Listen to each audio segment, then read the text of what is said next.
All right, Tommy, you ready to roll? Let's do this.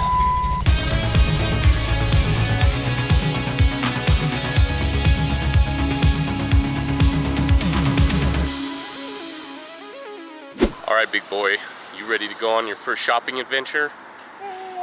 He just asked if boobies are on the list. I told him unfortunately no. The first and second rule of Buff Dude Club is that you do not talk about Buff Dude Club.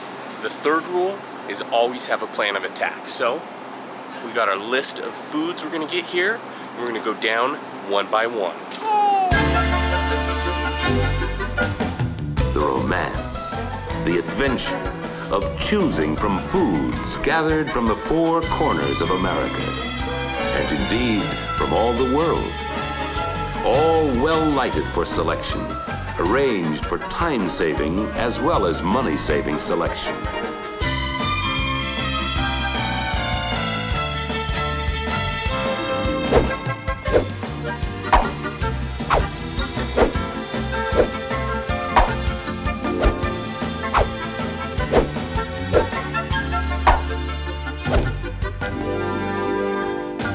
There you go. Pretty typical grocery haul for us. We usually just try and stick with the classics, and the great thing is when you have all of your basic foods, it unlocks a ton of different recipe combinations. So let's go ahead and make one right now. It's going to be zero carb bread, or Buff Dude's Cloud Bread. So for this recipe we're going to need 2 large eggs, 2 tablespoons of Greek yogurt, a 1/4 teaspoon of baking powder, and just a pinch of salt. What you're going to want to do first is start by preheating your oven to 450 degrees.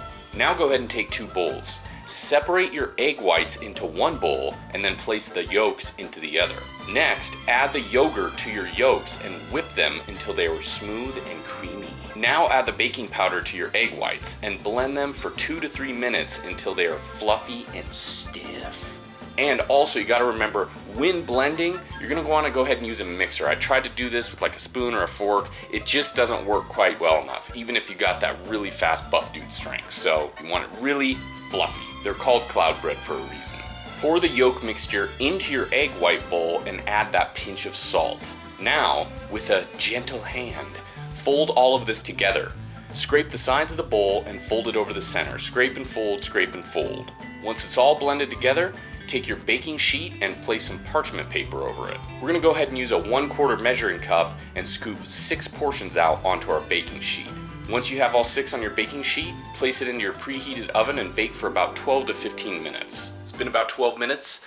Let's check on those bad boys. Can't forget your Buff Dude meat hook protection. Don't want to burn yourself. All right. Oh yeah.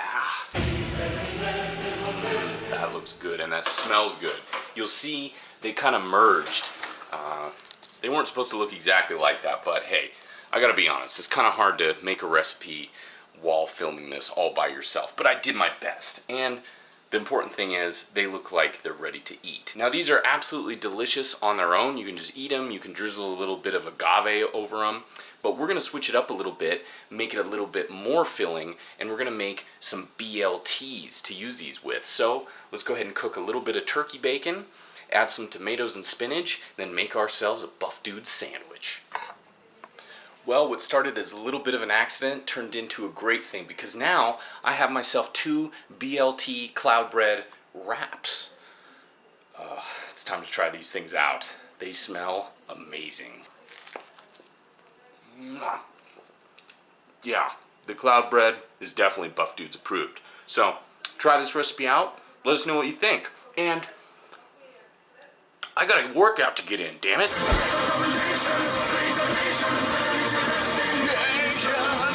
Alright, go at the gym, Venice, California, Gold's, the mecca of bodybuilding. Correct me if I'm wrong, but I believe it's the most famous gym in the world. It's filled with a who's who of fitness personalities, both online and legends. Pretty much everywhere you look, you see somebody, including Arnold, which is crazy. It's amazing to actually see the dude in person. Comes across as a really nice guy. A lot of people, of course, coming up to him, but looks like he's still able to get that workout in. Yeah, being around all that people is a mixture of inspiring and also making you feel really insecure, because everybody's about twice your size, but you do the best you can. So let's get in there and get that workout started. I think I spot a buff dude. I think I spot Brandon. Doing the mobility. Essential for before workouts. Just if you don't want any injuries, damn it. We don't want none of those injuries. And I'm always a little late to the gym. Brandon's always, he's always the one that's waving the buff dude's flag. You know, he's got it planted. Someone's got to get the bench or squat rack or anything, you know. So I'm like the scout. I go ahead and make sure everything's in order. He scouts it out, and then I just come in later, you know. I don't know what I do, actually. We're doing 4 sets today. But in addition to the mobility, we also try to usually get a warm-up set in there. So it's just about 15 reps just to fill it out a little bit, get ready for the working sets. And it always helps us a little bit, and we enjoy it. 75.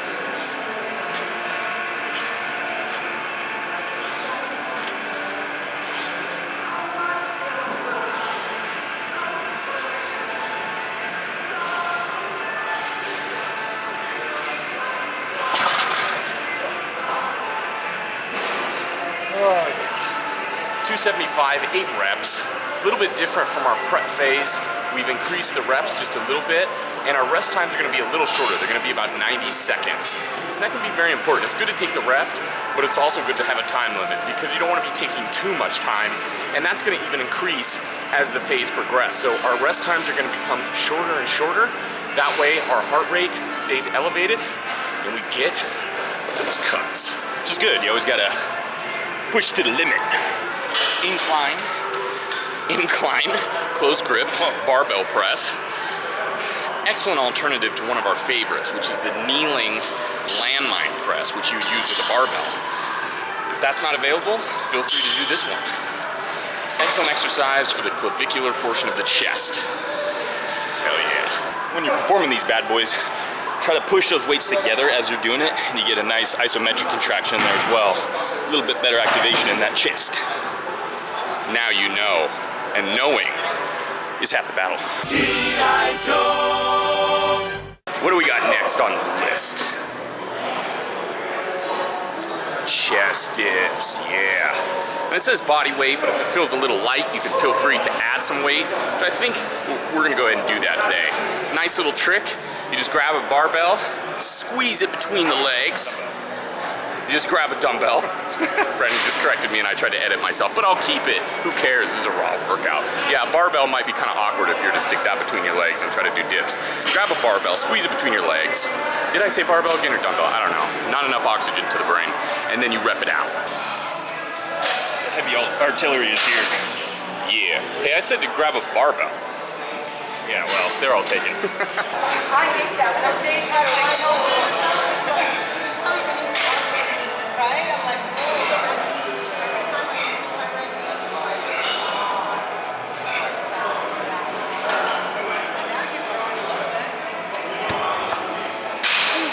Dropping a bomb over there. Gotta watch the local casualties. Don't want any accidents. So I was about to say, set it down like a pro. You gotta watch out, because sometimes you get winded and you just want to drop that thing and it goes flying.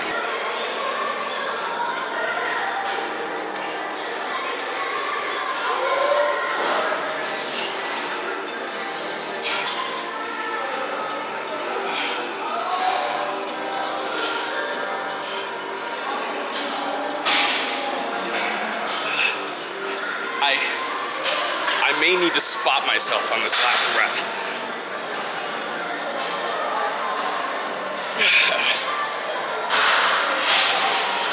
Thank you, Hudson. You're welcome, Hudson.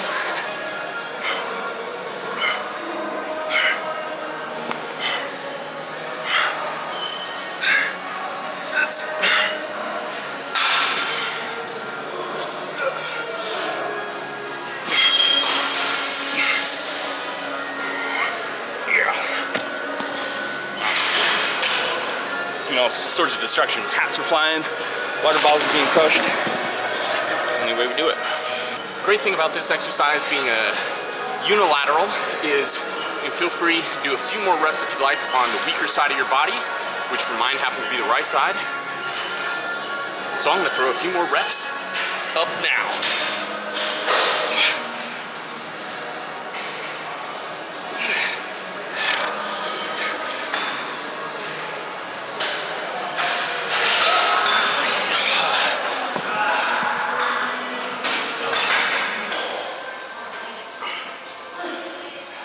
They don't call them skull crushers for nothing. And today we're gonna be doing reverse skull crushers. So you wanna make sure you find a weight that's right for you. Don't risk it on this one. If you start light, it's no problem.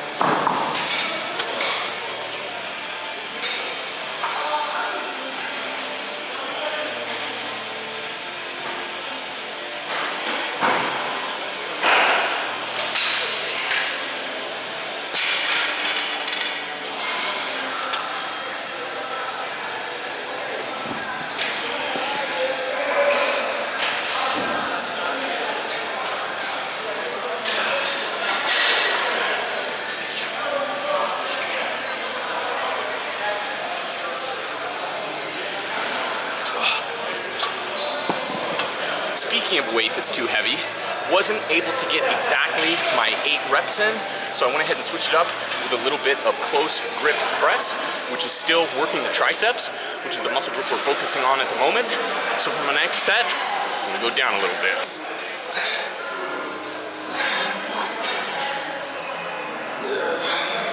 Shit, busted those out like they're nothing. Butter, buff dude butter. Can't forget the core, baby. We're gonna be doing it at the end of every single exercise during this cutting plan workout.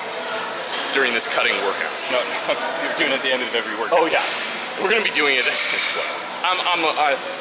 failed. We're gonna be doing abs and your core at the end of every workout. Cue applause for me being able to get that sentence out right.